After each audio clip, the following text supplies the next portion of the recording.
Anything we want to start with before we go?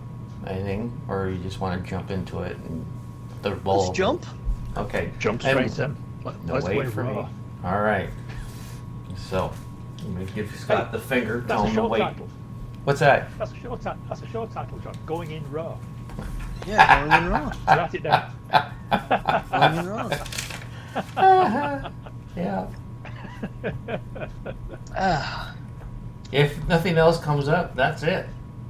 Yeah, that's the show title. I don't think you can beat that. I think Nope. we've got an early winner. Yep. Right off the bang, there you go. We're on fire. Guys, I'm bringing the party to you. Snakes. Why did it have to be snakes? You big dummy. Oh, great Odin's raven. Say hello to my little friend. I stepped in a ditch last night, man. I almost froze my balls off, man. You take drugs, Danny? Every day. Good. What's the problem? Yeah, David. Oh, we help up your beer well without. I'm the doctor.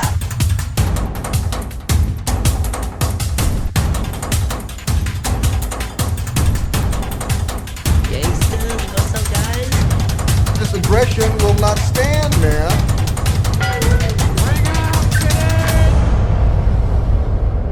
Engage. Quiet, numbskulls. I'm broadcasting. Okay. I'm gonna start. Hey everyone, welcome to the Pulp Culture Cafe, season 14, episode 408. Live from Bristol. I don't know. So that just popped in my head. I don't know why I said that. Semi-conscious from Ipswich. Live from Bristol. So, Live from the middle of the zombie apocalypse. Oh, no, wait. No, that's Bristol.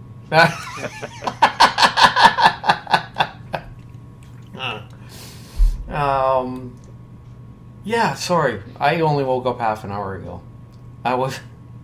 Scott was probably up since 5, and you've been up all day. I've been up since 5:45 this morning. Oh, my goodness. Rising Yeah. by my little fireplace here. Yeah. So we're gonna start. I might, if once I get how to send you guys stuff and links and little information, how I figure it out, I'll end up putting in little how we're gonna do this. So we're gonna start with news first. Now remember, Scott's the news hound. He goes and grabs everything that he thinks we'll be interested in, and quite honestly, most of the time it is. So shoot, All right. blow your wad. Well, you guys know each year that they have Superman Day. Actually, it's not really as big of a comic day, just from talking to our the local shop, as the other one's Superman Day. It's usually on June the 12th. This year, they're bumping it back to April the 18th, and it's going to be Supergirl Day in correlation with the new movie coming out. They're going to be doing a shit ton of reprints. They're going to be reprinting Woman of Tomorrow in hardcover. I might actually buy that. It looks. I saw a shot of it online. It looks really nice, and I've never actually read the series. So Yeah, we both suggested it to you last time. yeah.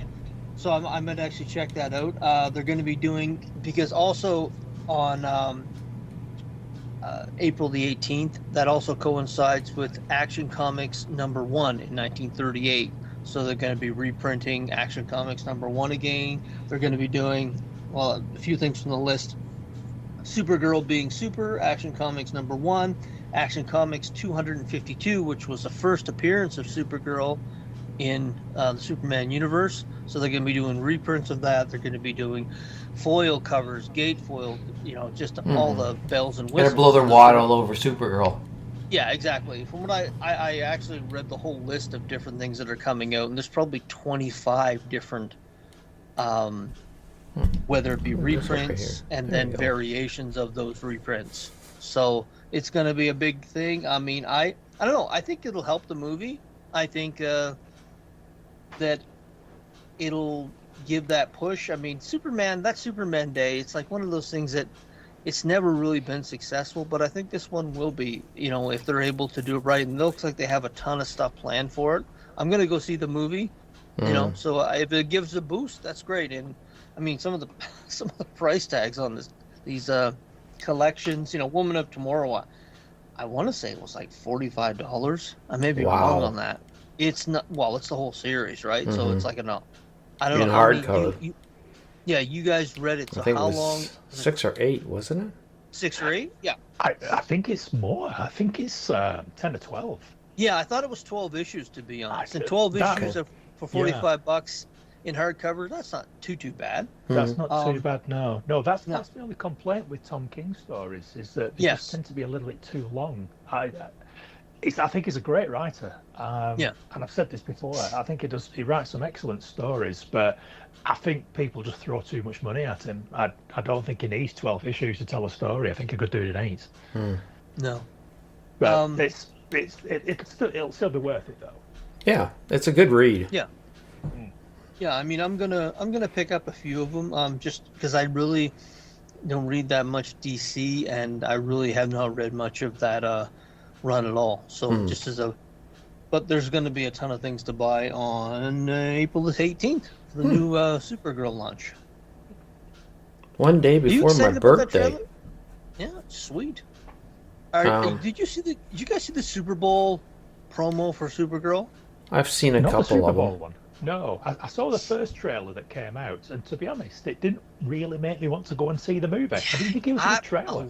A lot of people have said that. They said it seems like a bit of a downer of a trailer. It didn't seem inspiring. There's so many characters now that are that angst-ridden, I don't give a shit. It's not original because there's so many other characters that do that now, and that's some of the comments I saw online were like, I've kind of seen this before, so I hope it's just not her doing that the entire movie, because if it is, it's probably going to turn people off a bit. So we'll see how it goes. I mean, Lobo's in there. That's what it is. He's going to be the anchor to that. You're going to see some people that are going to go just to see Lobo. I think so too. What's going to happen? So. Yeah, definitely. Fuck, I had a thought and it just left. Oh. Brain. Stupid brain. Yeah. No, I'm looking forward to the movie. If I didn't know what the story already was about, because I've read the comic book series that it's based on, just watching the trailer, I would be excited for it. Knowing that there are certain things in that movie that I'm quite looking forward to seeing, based on certain events in the comic book, I am looking forward to seeing it. The trailer didn't do it any justice at all. It was a bad trailer. Can I speak before I forget? Go ahead. Yes. What I was going to say is that because of the instant, our we watch something, forget, and the people are, because of social media, information is boom, boom, boom. Yeah. The reason the first trailer sucked because they rushed it out just to satisfy some knee-jerk, things. Like knee-jerk people that, I gotta have a trailer. Let's have a trailer. Let's give a trailer. Fuck, let's give them a trailer. Then the trailer sucks. And then the people go, well, this isn't looking good. You just wait. The biggest thing that the actress, her last name's Alcock, and that'll never not be funny to me. She I watched her in House of the Dragon. Unfortunately, she was in a very unfortunate position because she was playing a lot of her screen time against Matt Smith. And she appeared very flat against Matt Smith because he's such a dynamic actor. And I remember watching the show, when I heard she was announced for Superman, I remember thinking, I hope she brings more range, because when she was up against Matt Smith in those scenes, she came off as a very flat character and a flat actress. It didn't, I don't know, it just didn't work for me. I remember the first season of House of Dragon thinking she was probably one of the weakest acting links in the entire series. So we'll see. Okay. Supergirl, Superman, Batman. Oh, yeah, sorry, Batman. What else you got? Come on, whip it out. Just keep going? Yeah, just keep going. This is, again, this is comic book related. Do you guys have read the 1976 Superman versus Spider-Man. Have you No. read it at least, or do you have the originals? No. Superman versus Spider-Man. No, I can't say I have. 1976. It's got that iconic cover with they're at the on the tower and they're at the sphere. And I remember I bought it in 1984 maybe. It cost. I remember I paid like $60 for it back then. Wow. So it was not cheap. And they are going to be doing for the 50th anniversary, 76 to 26. They are going to be doing a new issue. They've been they've reprinted in January, I think January 7th and February 4th. They reprinted the originals, and they're going to be doing a whole new, in the vein of that Deadpool and Batman. They're going to be doing a main story plus several bonus stories, which I would rather them just tell a very good, long, contained story. I hate that. I understand why they're doing it. They're trying to get as many artists and writers as they can on it. But I remember a problem I had with the Batman Deadpool is the main story was good, and then the B players came in on the second part, and some of them really sucked. And I'm thinking, God, if you're going to make me pay almost $9, I think, for the issue, just give me a good, solid story. Like 64 pages, and they used to do that all the time. But there is going to be, I counted them, 27 variant covers for this particular. Jesus Christ. J. Campbell Scott, Stanley Landau, the guy who does the really. Oh, I was going to say covers. Stanley Tucci. Yeah, Stanley Tucci. But Yeah. It seems like everyone and their dog is going to be doing a cover for this. But yeah, I counted them. There's 27 variant covers. So there's going to be, because some of the backup stories are going to be like, for instance, one of them is going to be Uncle Ben and Pa Kent. One of them is going to be Lois Lane and Mary Jane. Lois Lane and Mary Jane. not Yeah. Mary Jane. Gwen Someone- Stacy.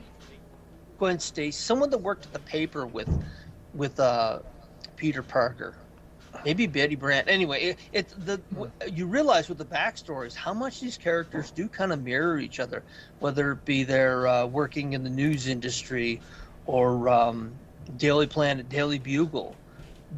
When I'm reading through this, I'm sitting there saying to myself, Stan Lee kind of did take some stuff from Superman when he did Spider-Man in 1963, and this issue, from what I've seen of the potential stories they have between them, it kind of highlights that a bit inadvertently. But I'm looking forward to it anyway. As I said, the first one to me was iconic, 76. 50 years later, it's fucking insane, to be quite honest, but here we are. But those variants, 20. Yeah, There's that's nuts. There's gonna be people buy them too. Oh, of course. Absolutely. I was just going to say that. There will definitely people who buy all 27. Yep. 100%. Mhm. And there'll be people who buy, let me think, 54. Because Yep. they'll put 27 of them away in bags Yep. and never actually use them. And Yep. then they'll display the others. Lee and I talked about that at the shop on Wednesday. I said to him, and he hates to talk about it, but he said, if the variant industry ever crashes and they move, and the folks who do get these variants move on, it'll kill that industry all over again, because we're just ripe. We're at the same place we were in like 94. We were doing the gatefold covers and the holographic covers. We're at the same place we were. The variants weren't as strong back then, like they didn't have multiple covers. But if some month or some year that just crashes, it'll be very, very hard on this industry we all love. So Yeah. It's only a matter of time. Yes, Yeah, They're that's all going true. to die out eventually. Mhm. Yeah. Those old guys who spend all our money on variant comics. Oh Yes. well, they're At some sucking point, some we're of all their. gonna be dead. They're sucking in some of those young guys because there's one guy at the shop that bought 1,000 copies of one book, hoping to get all Yes. these different varieties, and Yeah. I don't know how that he will. regrets that. I Huh? talked to Oh. I talked Does to he? Lee about that. He absolutely regrets it because he got I think 1,000 issues, Mhm. and they were $6 Canadian a piece. So he spent $6,000 on. He had we were at the shop. Yeah. And he had basically one of those paper cutters, Mhm. and he was cutting them off 10, 15 at a time, and he absolutely regretted it. But yeah, there's you're right, John. There's definitely guys out there that have been supporting that industry. Mhm. But guys like him, when they move on to the next big thing, that's absolutely going to hurt this industry. But we'll see. Yeah. Time will tell. Time will Wow. tell. What else? Speaking of, oh, go on. No, Go you ahead. do a couple more Oh. news articles, and then we'll Oh, go. But well, in the news, it might be on your list, Scott. Okay. Just talking about anniversaries. This week was the 40th anniversary of The Dark Knight Returns, if you noticed that. Wow. yeah. 1986, 2026. Oh wow. No. Oh, I do remember buying that. Oh yeah. I do remember buying The Dark Knight Returns. I think I've got the original issue somewhere. Yeah. They're all bagged up out in the garage. Yeah. You better go Was check. You might want to take a look at that. You might want Yeah. to take a look at that. Yeah, I think I've got The Dark Knight Returns. I've definitely got A Death in the Family. Because, Yeah. get this, I can't remember whether I've ever told you, but when I transitioned from the British sci-fi comics, like 2000 AD, into the American comics, started buying Batman. That was pretty much like the first one that I went for. The first issue of Batman that I bought was the last part of A Death in the Family. Oh, okay. Wow. And then I had to go back and buy the previous 3 issues, which had already gone up in price at that point. Oh yeah. Yeah. Oh. It's amazing. Batman's one of those things that they go, like, events really propels that series, I found. Like the Absolute Batman now. I mean, they're selling like crazy. Lee was in his glass case at the shop. Issues 1 to 10 are selling for like $60, $70, $80 already. Wow. I mean, they're very good. I mean, I've read the first issue and it's pretty good. But Batman tends to be like that. They have these events that just kind of propels the series along. I mean, as he said to me, he said that that whole absolute universe is really, like, he says it's like 20 to 30% of all of his books now is just those books. But then he Releasing. also said that they plan on canceling it. Yeah, I don't know. I mean, I think if it's successful, they'll keep it going. But you know what? That Ultimate Spider-Man was fantastic, and they canceled it at issue 24. You know, I don't think writers want to be long term. There's no more Mark Gruenwald's left on Captain America, where he spends 12 years on it. Yeah. I think the maximum for most writers now are like 2 to 3 years, and they're just done. So I wouldn't surprise me. But I mean, there's definitely something to having a good. You know, you can do an alternative universe, but if it's not very well written, it's not very well received. But this one, people just love it. All the titles, for the most part. Or maybe they'll cancel it and simply, it's not really canceled. This is just volume 2 now, number 1. That'd be my guess. That'd be my guess. Let's get some But- more money from these nerds. Fucking nerds.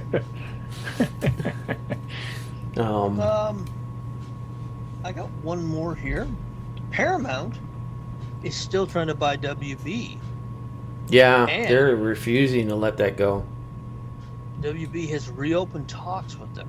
Oh, yeah. So the fact that they are reopening talks, there must be something there. Like, they're trying every dirty trick in the book. I mean, honestly, when I'm reading through the articles for it, I'm thinking, I don't know what half this means. A lot of it's economic talk and just business strategy. I literally talked to Susan a bit about it. She's like, they're pulling every trick, like antitrust and bringing in the government and offering, to pay, like, I guess they had a back out fee if they backed out of a Netflix deal of like $1.8 billion, and they offered to pay that as part to sweeten the deal.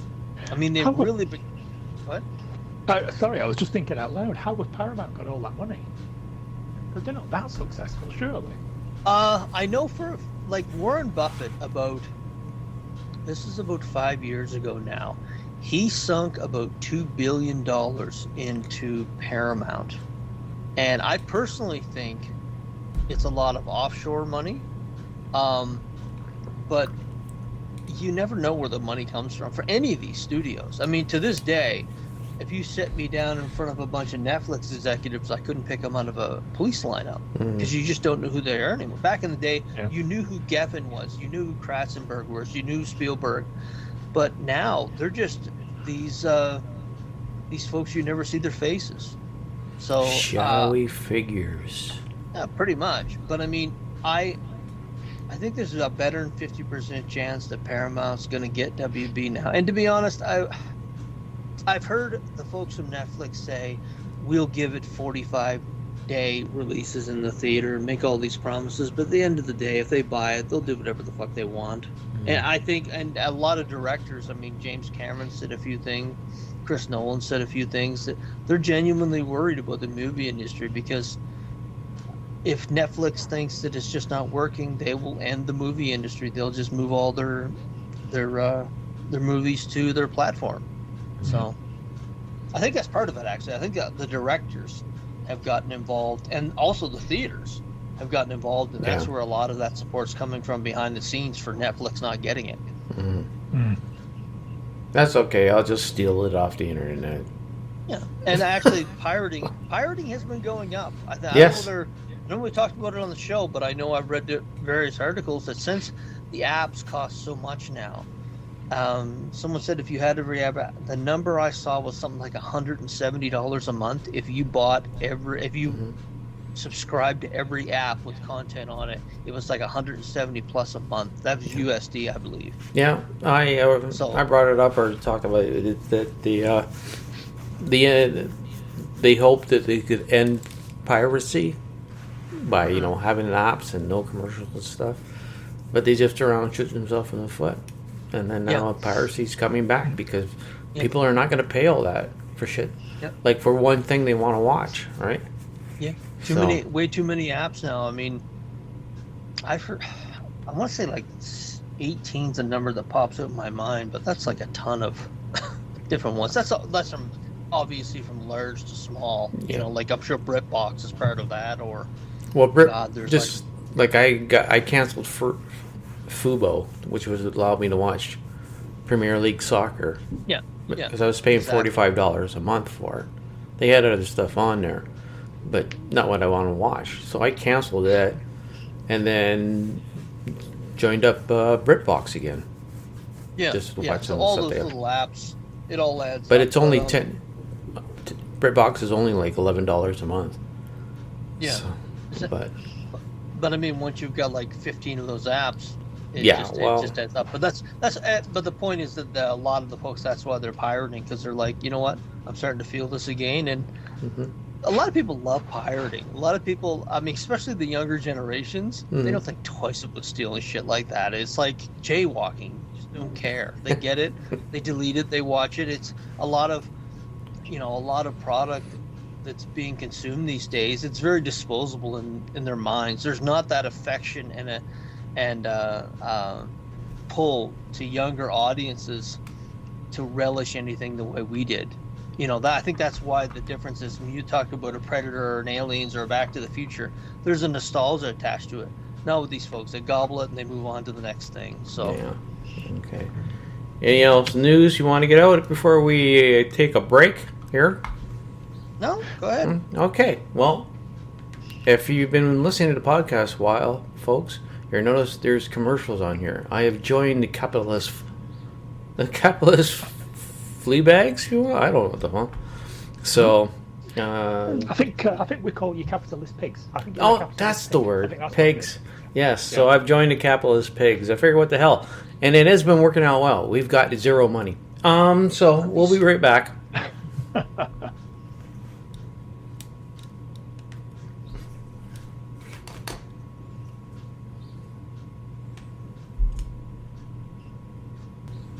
Anyways, so we're off down the news. Next? What we're gonna do next is just general shit, because that seems like we get news stuff, and then we get the news stuff, and then we start just talking about stuff. So I'm gonna stuff I'd written down from shows that we were supposed to do, but we didn't. So I don't know if I've brought this up before, but it's been a while, so it doesn't matter. We're just gonna talk about it anyhow. First of one, I call it ham and egg, but it's actually something else. It's the new Game of Thrones show. Yes. Oh yes. No, I call it ham and egg. I just can't get over to call it egg. A Knight of the Seven Kingdoms. The Knight of the Seven Kingdoms. That's right. That's what it's called. I like ham and egg better, but we'll put that down.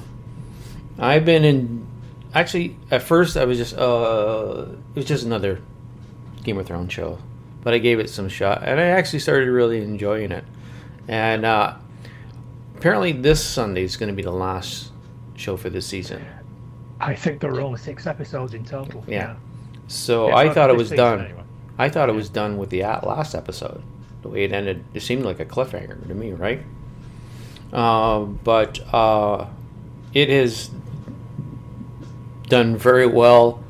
Like I said, it started off slow, but it was getting to know the characters, kind of understanding the characters, who they were, and then gradually got it to the action part with the fight scene in the last episode. Man, was that must have just fucking brutal. Fighting in that mud and well, just the fight itself, but doing the action scenes for the actors in the mud and that gear, Yeah. I bet you they had a good nap after that. So Yeah, I was on the edge of my seat with that last episode. Every 5 minutes I was thinking, there's no way he's surviving this. Yeah. There is absolutely no way he's coming out of this. Yeah. Absolutely no way. Knowing Game of Thrones as we do, it was a realistic possibility. Yeah. Yeah. But I've been really enjoying this. I think it's better than House of the Dragon.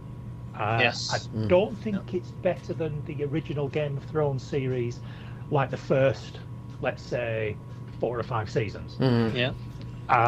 Certainly the first 2 or 3 seasons. I wouldn't say it was better than that, but it's right up there. It is very, very good. I'm really enjoying it, and it's definitely better than both seasons of House of the Dragon. I think there was a bit of a twist with the little lad character, giving away his true identity. I thought anyone who knows anything about Game of Thrones saw that coming a mile off. Absolutely, there's absolutely no way. They set it up so there's a couple of Targaryen kids have gone missing. Oh really? He's a kid that we don't know. Let's bring him on board. I wonder why he shaved his head. Could it be because he's got that really white blonde hair that all the Targaryens have, and he's called Egg, as in Aegon? There's absolutely no jeopardy in that twist whatsoever. So that ain't even a spoiler.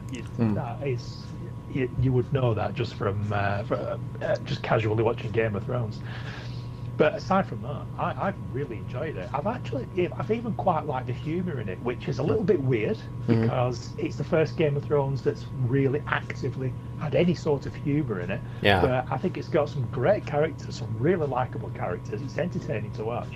And that last episode 5 by my reckoning, was absolutely brutal. It really was graphic, and it was scary as shit. And I thought, I am so glad that I don't have to do that. Yeah. I'm so glad that because I'm from the UK. We invented that shit. If I'd been born, however many hundreds of years earlier, that might be me. Yeah. Although I don't want to do that. That looks very, very scary and painful. I'm gonna shovel shit for a living. I mentioned this to John that the way the Brits drive on a certain side of the road is because it comes from that jousting. It does. Is there a history in that? Yeah, because I read that. That is true. Yeah, it comes from the jousting where and that's why they drive on the side of the road they do. I thought that was just fucking fascinating. There's all sorts of things that's still used in modern Britain that originate from those medieval times. It's like shaking somebody's hand. You're offering them an open hand so that they can see that you're not holding a sword or a knife or something that. Yeah. Now, what is unique to Britain is the old 2-fingered salute. Yeah. Now, essentially, that translates to fuck off. Yeah. Basically, that was the archers did that back when they were having the castles and things sieged, and the archers would show people the 2 fingers because that's how you fire your bow. Yeah. So when they stuck up the 2 fingers, it's like, I'm going to shoot you now. I'm going to fuck off. And we've kept that, and we still do that to this day. Yeah. So awful lot that's based on history. It's fantastic. So this new series, people forget that the first season of Game of Thrones wasn't dragons, wasn't a big boom. They didn't have the budget, so there was a ton of character development, and people have been comparing this first season of this show to the first and people, there's nothing but good vibes from that first season. I mean, even the way it ended. So this isn't really, it's just character development. That's the thing we've seen so much, especially over the last 10 years, of just boom, bam, right out of the gate. That a show that has character development, people are like, oh my God, this is so fresh and new. No, it's not. It's just the way we really stopped doing that in movies over the last 10 years and TV shows. So, I don't know if this will apply to it, but a lot of shows now, apparently, I hear they produce them so that I've brought this up before, and I believe here, but I've been hearing that producers have been telling show writers and stuff like that, you kind of constantly introduce stuff to the audience because they're spending half their time on their phone. Matt Damon mentioned that in an interview. He was on Rogan, him and Ben Affleck. I got a bit of a review of it. But yeah, they went in depth on the notes they're giving by the streaming services, saying, hey, you know what?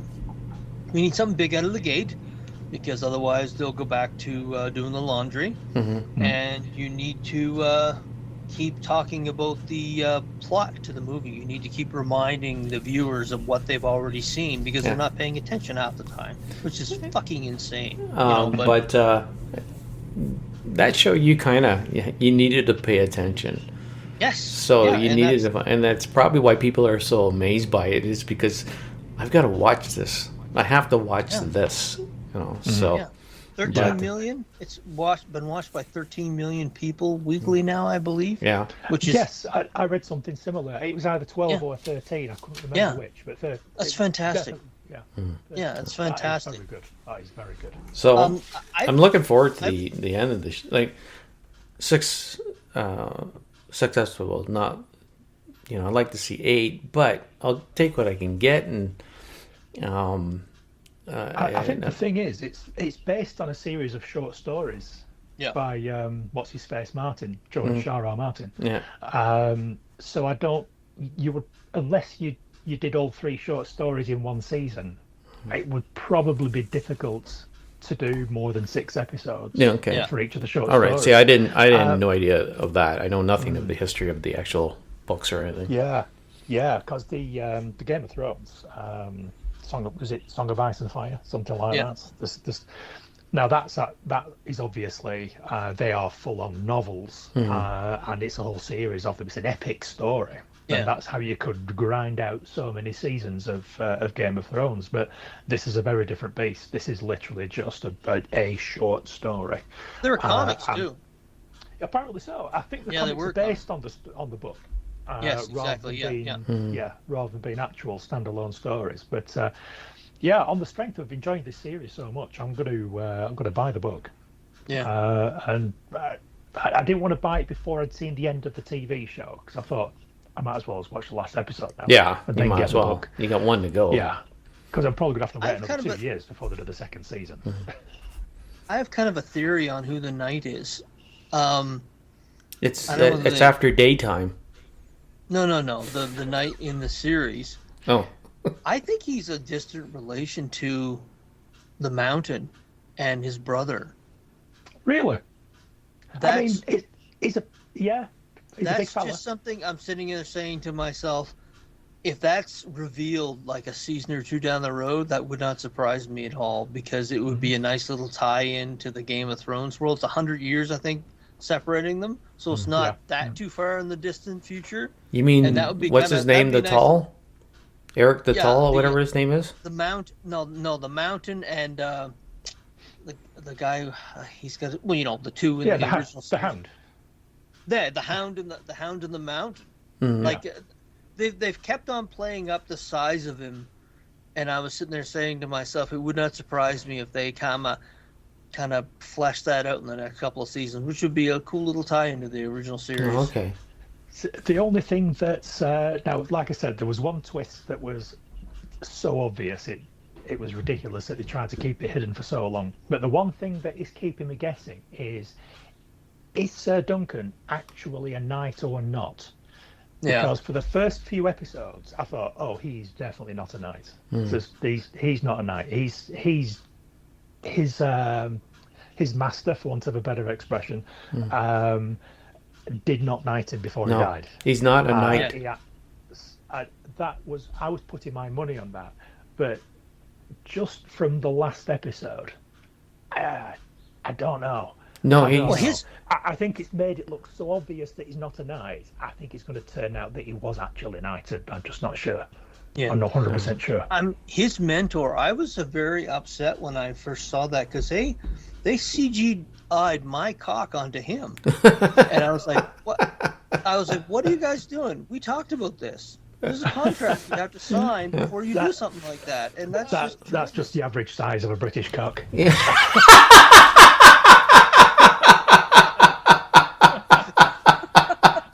That's the average. Those are just both of us, just 3-pointers right there.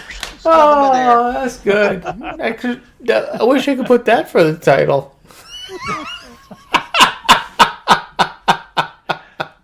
Yeah, that was something to behold, wasn't it? Yeah. The look Susan got on her face, she was like, "Wow, this is a bit of full frontal," and I was like, "That old man going around." It's like one of those things. Also, one of those things. There's a few things that have been in this. You've got this guy's on kind of a Luke Skywalker-ish journey, which is also tying into it. Yeah. But when that guy going around that old fella going around the countryside shagging women, you're thinking, something finally made for me. This is great. Yeah, something I can relate to. Yeah. Fuck. Yeah. Yeah, so I saw him standing there. The thing wasn't so much when he's standing there with his hammer out. It was like, do you have to show him pissing? Like, Yeah. You have to show him actually coming out. So The most disturbing thing about that whole scene was that he just pissed right on the front door. Yes, walked out the door and pissed there. At least go around the corner or Yeah. something. Don't just that's piss right back in there the where day. everyone walks in and out. Yep. That was the most egregious thing about that scene. Yes. Okay. Yeah, that's a big dick, but pissing. Okay. I mean, I really don't see me being pissed in the doorstep. But it's one of those things that say, where does a grizzly bear shit? Wherever the fuck it wants. Yeah. So, Oh, okay. So let's move on to something All else right. besides knights and big cocks. Yeah. I've been watching some British TV lately, and I watched the first me too. season of Extras. Oh, extras. Yes. Yeah, I don't think I ever watched the whole season of that. Well- I've watched a good 2 or 3 of them. It was two seasons in total, and there were 6 episodes each season. And I didn't know the background of it, but it's basically Ricky Gervais. I think it's 25 years old now, something like that. But it's him basically being an extra in movies, and to be the stories told from that point of view. And the first season is Patrick Stewart's in it. Daniel Radcliffe.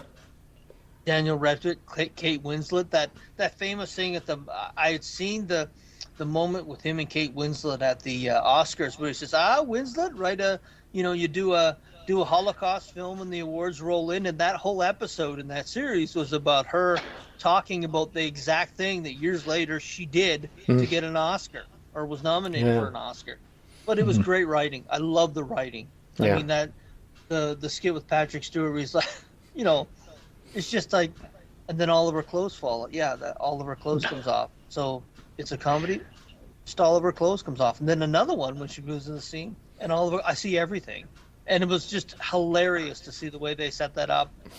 And he knew exactly how to bring the best out of these Hollywood actors by some of the most absurd storylines you'd ever heard of.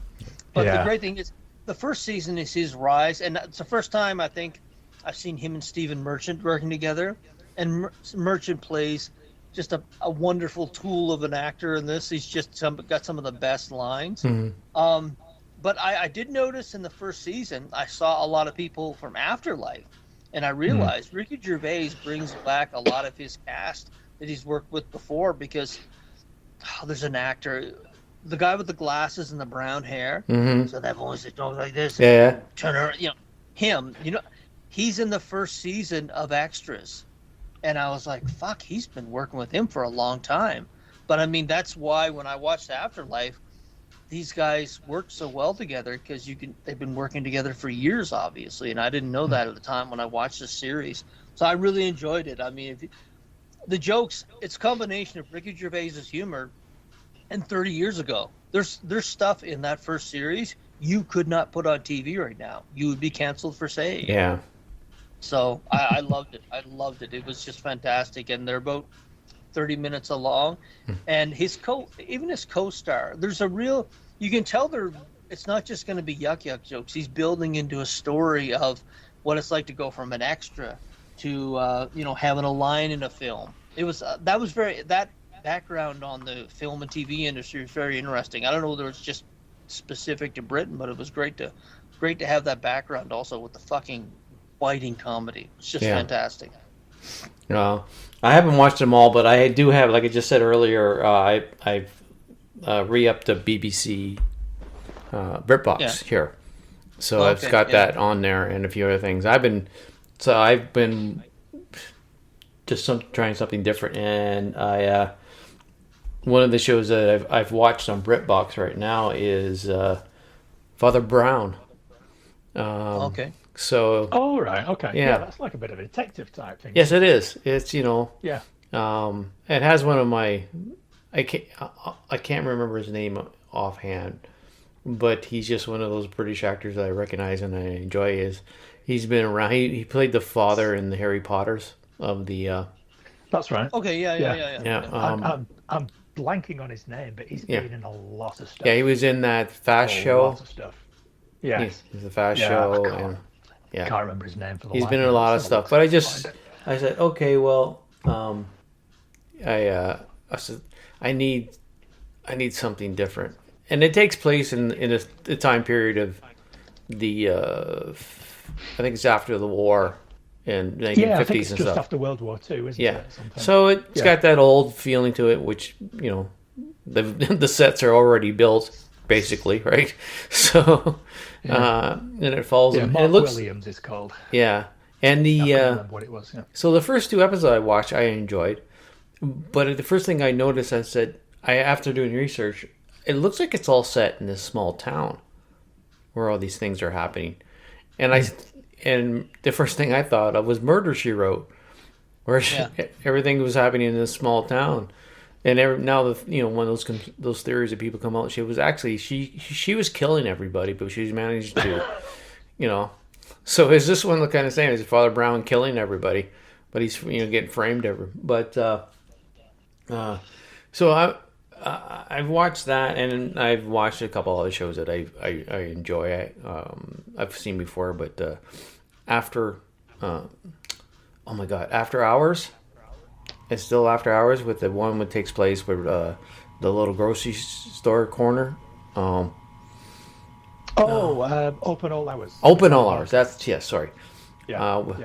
The first series and the second series I'm gonna rewatch. I haven't watched all the second series, but I love that show. Stuff. I remember watching those when I was much younger. Yeah.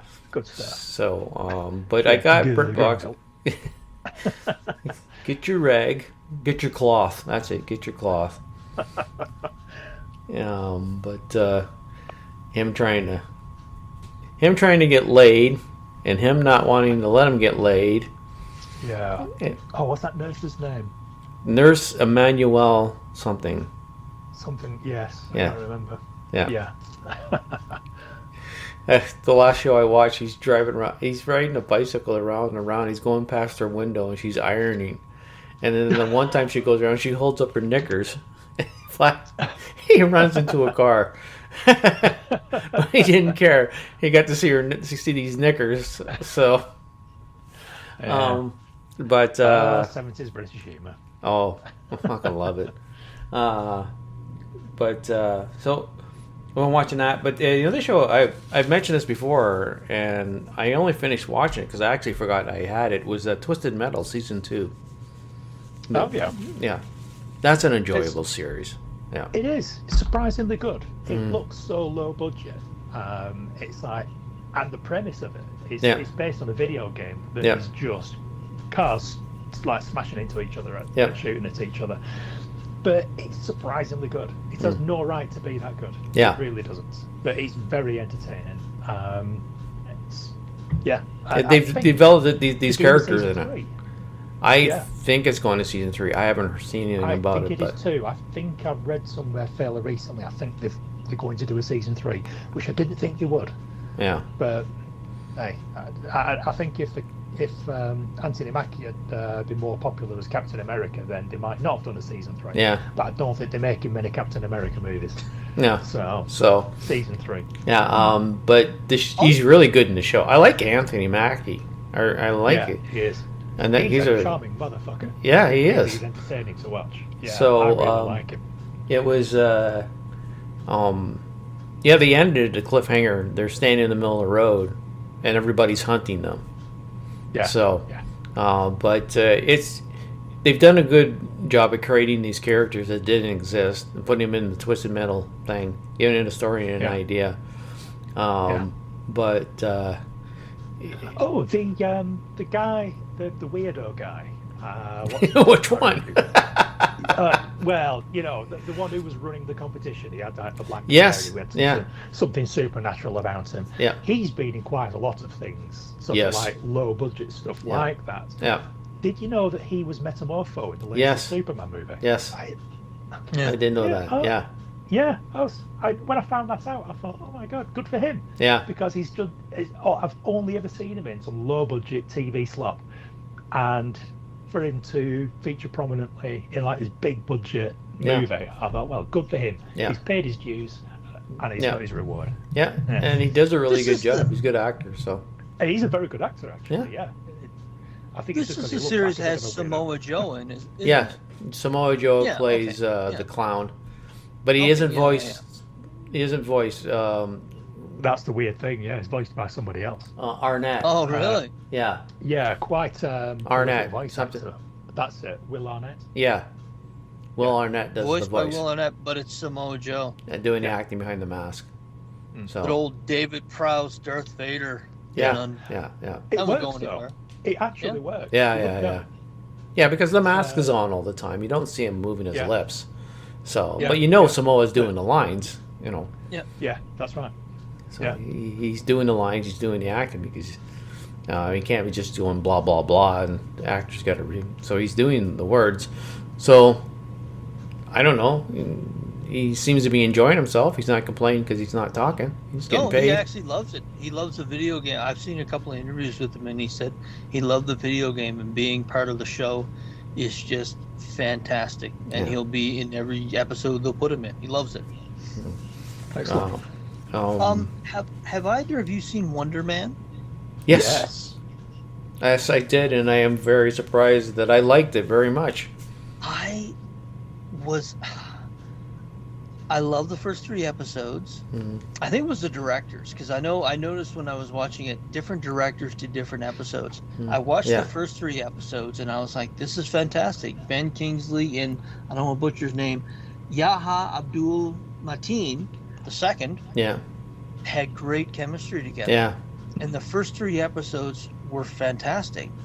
And then they went into that fucking house where they were making those candies, and it just turned into a Will Ferrell movie. It got very weird. And the next 3 episodes, Susan and I were like, I love the first 3. The next 3 were kind of, I don't know what really went on when they were talking about they had Josh Gad on it and the guy who was the door. It got very goofy. Oh, yeah. It got very goofy. And those next 3 episodes were kind of goofy, and then they kind of brought it back around in the last 2.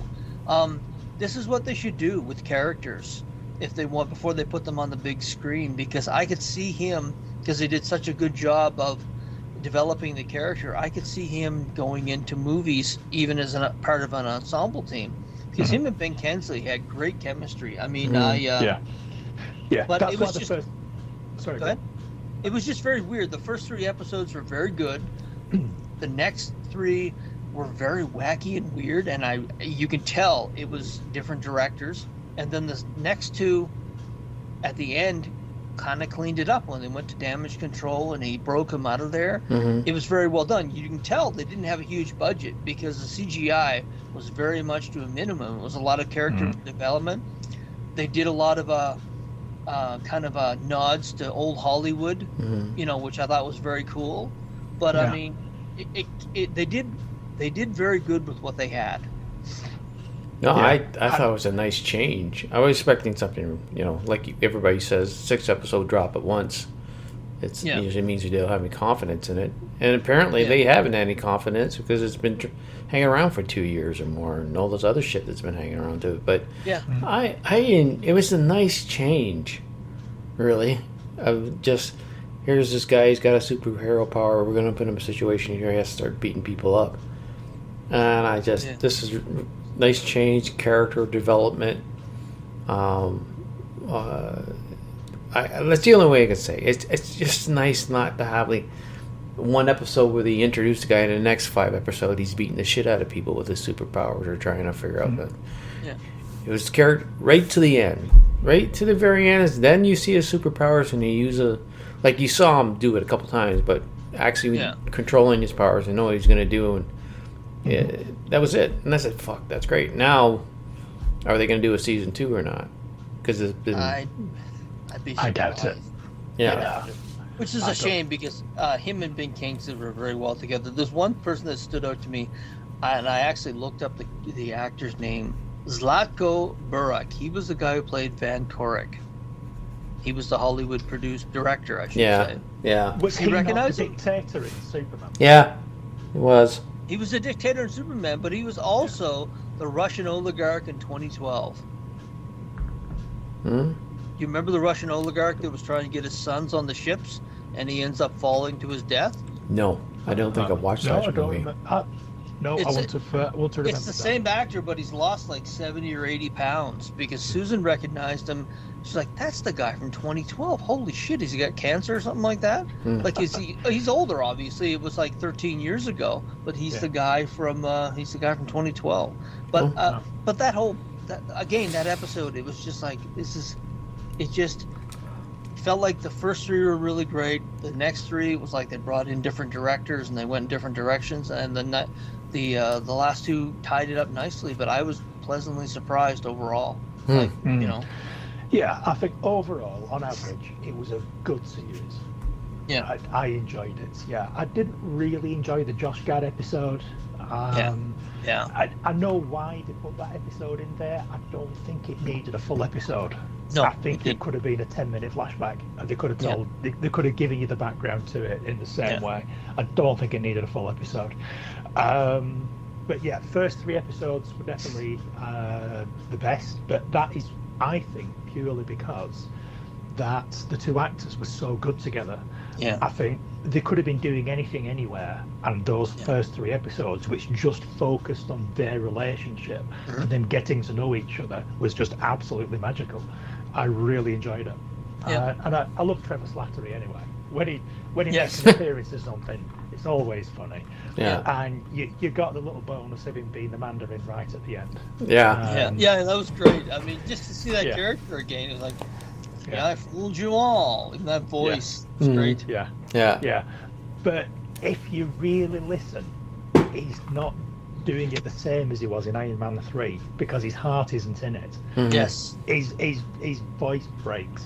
The accent comes through. His natural accent comes through every now and again because he's not committing to it. He's only doing it for Simon, really. Yeah. And I thought was a really good performance by Ben Kingsley because I understood just the reasons. What was interesting, and I had a conversation with somebody else about this just after I'd seen the episode, but what are the episode where they're in the director's house? Yes. And there's 3 Ben Kingsleys and there's 3 Yahya Abdul-Mateens. Basically going for the same role. Yes. They do a mix and match in between them to see, to check the chemistry and stuff. And you got Ben Kingsley with one of the older guys, who was, for the purposes of the show, a better actor than Ben Kingsley, than Trevor Slattery. Yeah. And I thought, on set, behind the scenes, when you've got that guy, who I have never seen before in my life, and probably never will again, who's acting against Ben Kingsley, and his role is to be a better actor than Ben Kingsley. Yeah. It's like, how do you do that? What was going through his mind? Oh, I guarantee you those actors were on set and every time they said cut, they just leaned into Ben Kingsley and said, "So what do you think? What should I?" I guarantee you, they asked him about the. Oh, Yeah. yeah. Did you notice? Did you notice the guy who played against Wonder Man in the in the gay scene was the boyfriend of the Last of Us episode? It was the same actor. Oh, I didn't know. Nope. Yeah, I didn't it was watch. the same actor. Are you talking Last of Us season 2? Last of Us season 2. I haven't yeah, watched it was the season same 2. actor. Yeah, he's a great I actor. know which guy you mean. Yeah, no, I didn't know. Yeah, he's a fantastic actor. But I mean, even that episode was quirky, but it was, you could tell there was a lot of acting talent in the room. But I realized that. I'm thinking Ben Kingsley trying to play a shitty actor. I mean, he's such a nuanced actor that he pulled it off perfectly. But I guarantee you, people were nervous in that scene with him. And you've heard about that in different times when someone has to do a scene with Nicholson or something. They'll say how nervous they are, and they'll be like, "All right, just calm down." And I guarantee you, he was like just a laid-back guy on set. I'd be very surprised if he was anything but. Yeah, I'd be very disappointed if he wasn't. He comes across as a nice guy. And there was just that one moment where one of the other actors was saying, "If I'd been British, I'd have been knighted by now." Yeah. A very quick reaction. Sir Ben Kingsley. Yeah. It's like, Lots of little inside jokes in that, I noticed. Yeah. Before I forget, we're going to be, like, we've got another, probably, 10, 15 minutes on this episode? What time is it? It's 8:05. Wait, we're in an hour in. Yeah, So- the only reason I say so is because I've actually, I did a celebrity birthday thing. And I was going to actually drop them, and it's the same week, because it's the first episode to be this week that it would be coming out. Okay, So well, before you the know end- what? Oh, we're yeah, we'll do that now. we're gonna slip another commercial in here to piss off our listeners, and then we'll come back and Scott's gonna read out a bunch of birthdays of people that got more money than fucking us. So, that's a long list. yeah. So, well, these are famous people, not just regular people. Oh, yeah. Yeah. Okay. So we'll be back.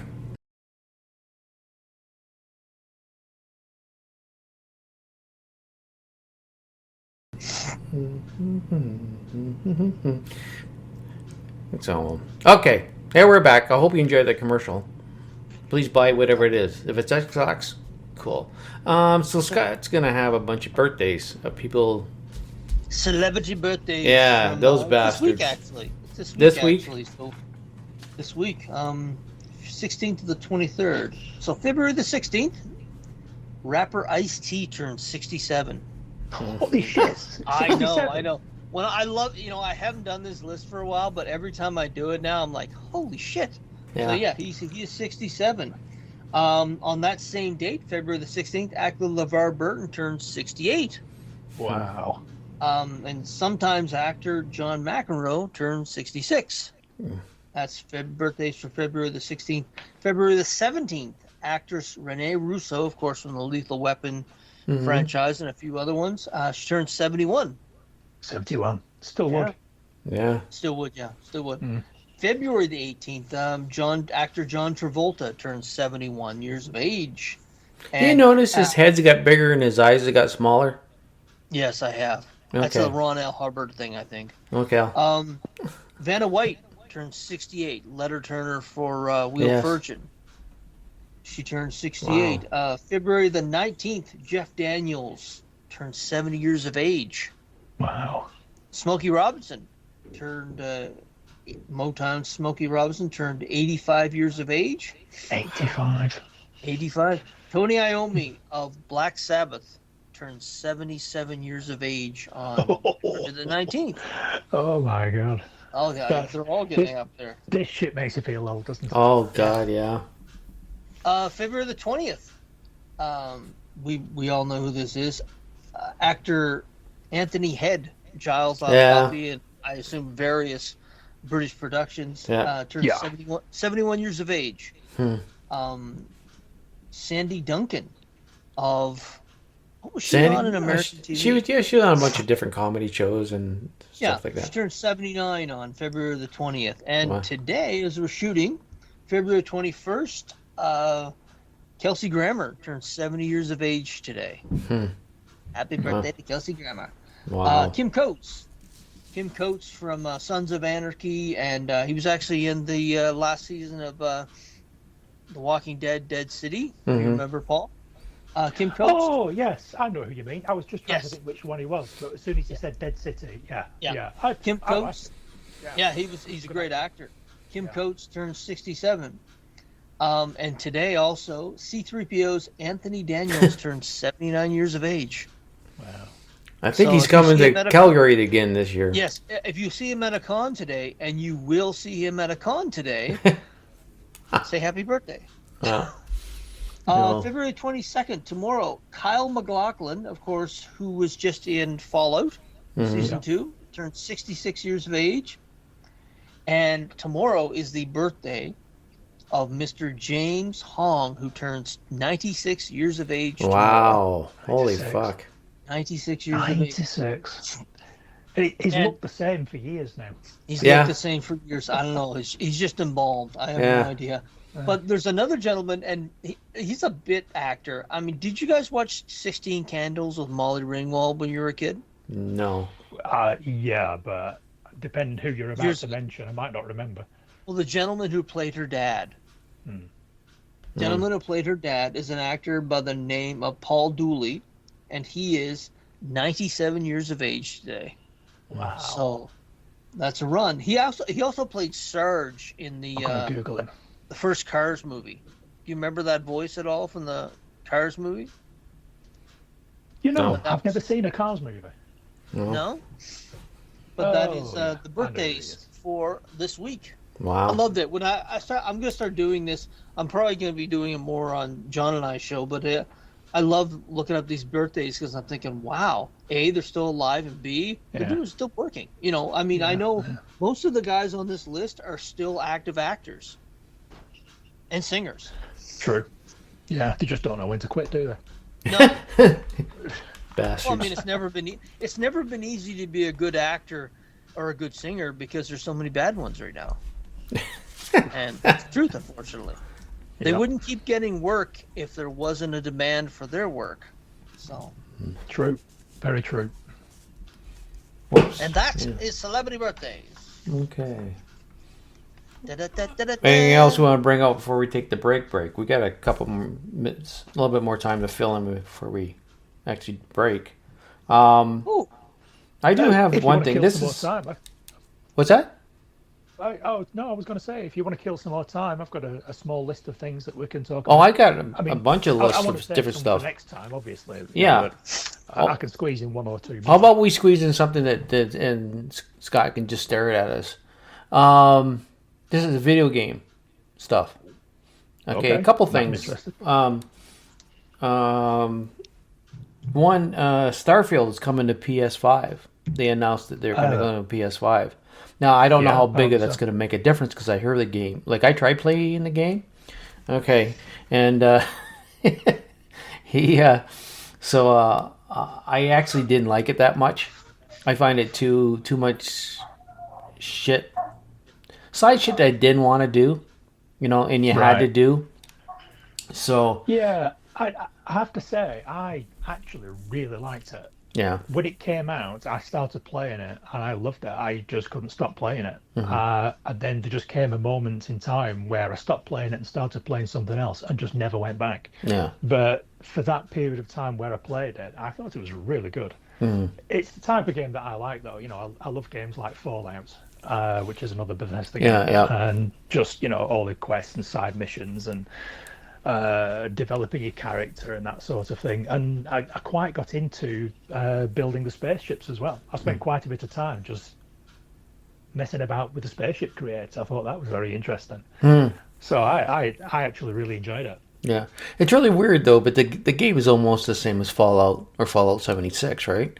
Yeah, it's very much that sort of thing. Sort of game. But I like Fallout and Fallout 76 because I've been playing Fallout 76 quite a bit lately. So I don't know what it was exactly that I didn't like about Starfield. I mean, maybe it's some of that other stuff that you needed to do. Like, I just didn't feel like putting so much time into it. But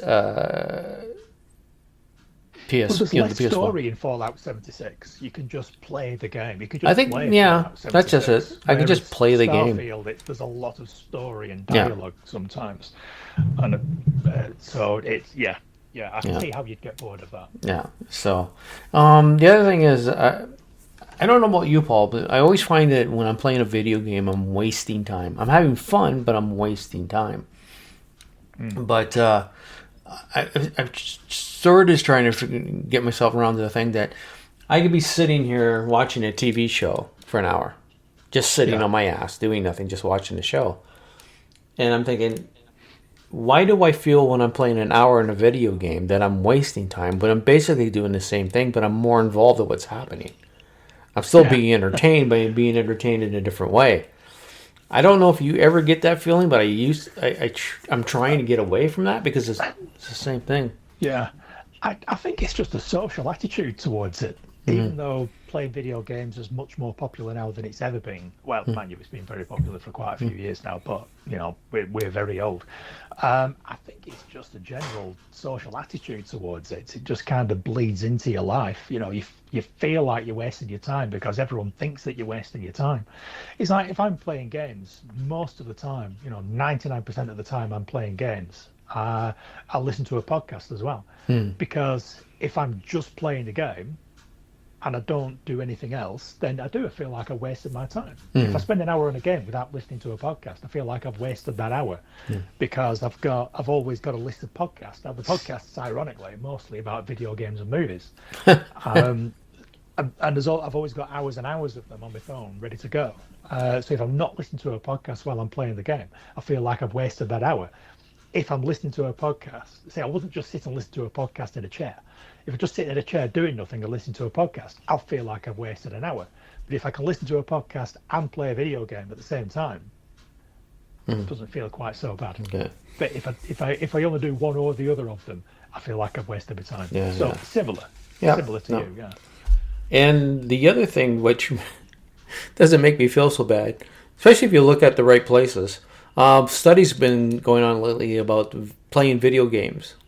And if you play like Fallout games or games where not well, they didn't really say which video game. So, but actually, if you play video games, you're actually helping your brain because, especially for older people, because you constantly have to think different situations, relearn something, do something different, think something out. It was a study say that you're helping,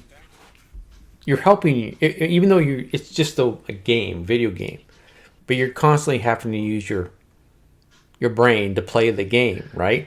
Yeah. So you're not just kind of sitting there drooling, watching TV where your brain isn't active. It's just basically watching and taking information. So I thought, geez, right.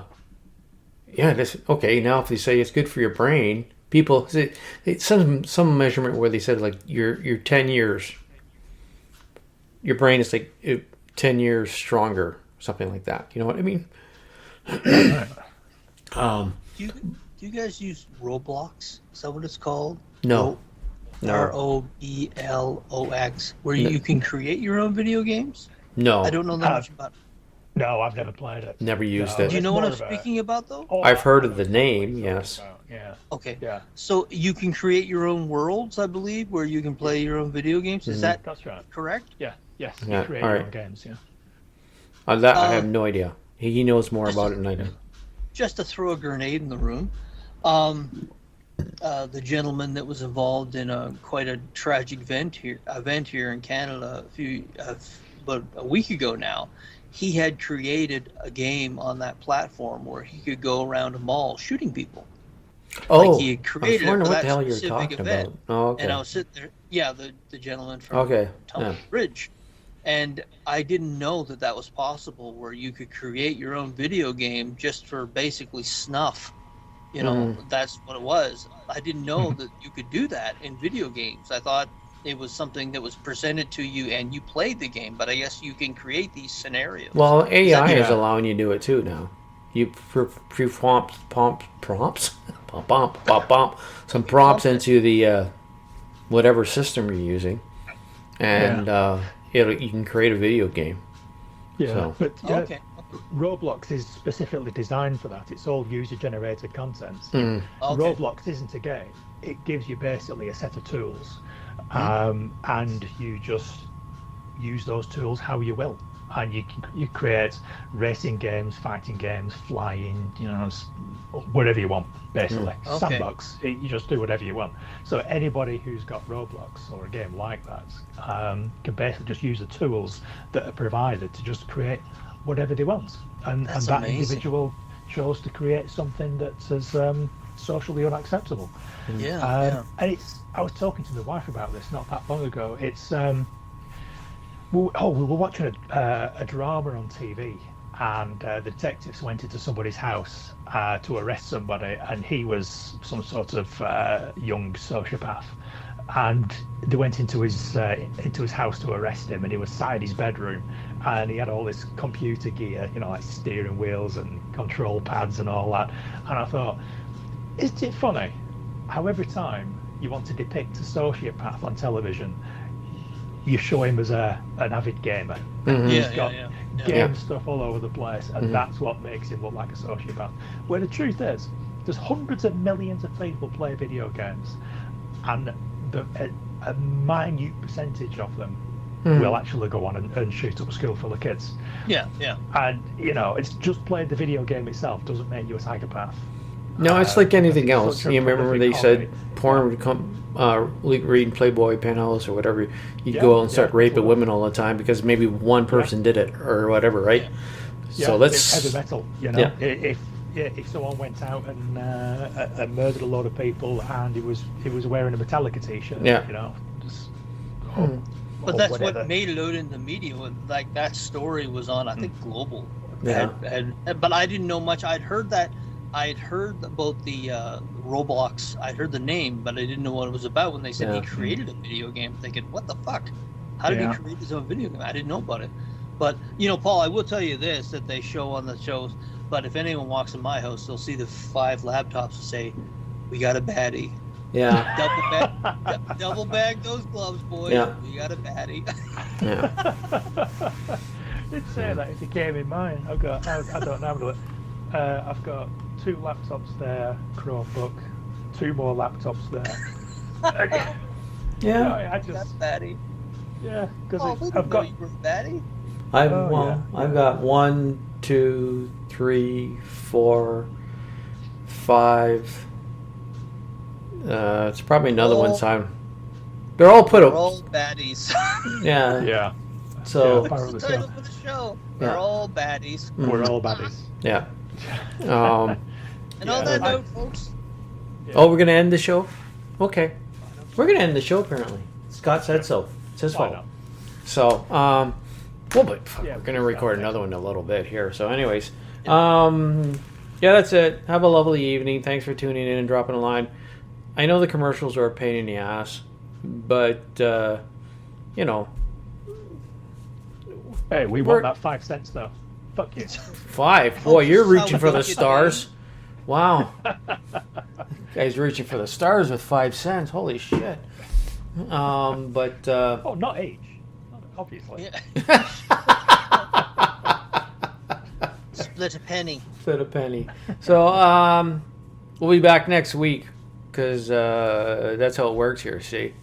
But we're going to be back in a sec because we're going to take a quick break, go shake our hammers. We're going to be like that fucking night and whip out and piss up by the door. That's right. I've got to take a break at least 10 minutes before I actually need a piss because this British cock's so huge. I've got to get completely undressed. I can't just whip it out the trousers. He's going to drag it behind you. Thanks for downloading. Heathrow has to be a, Yeah. So, thanks for listening and taking the time to download. If you do, to the listeners on different podcast providers, and you're listening to this and you're hearing those some commercials on there, we don't get any of that fucking money, and none at all. The only one we're gonna get pennies or nickels apparently is from the ones that Libsyn runs. So, bye, folks. Bye.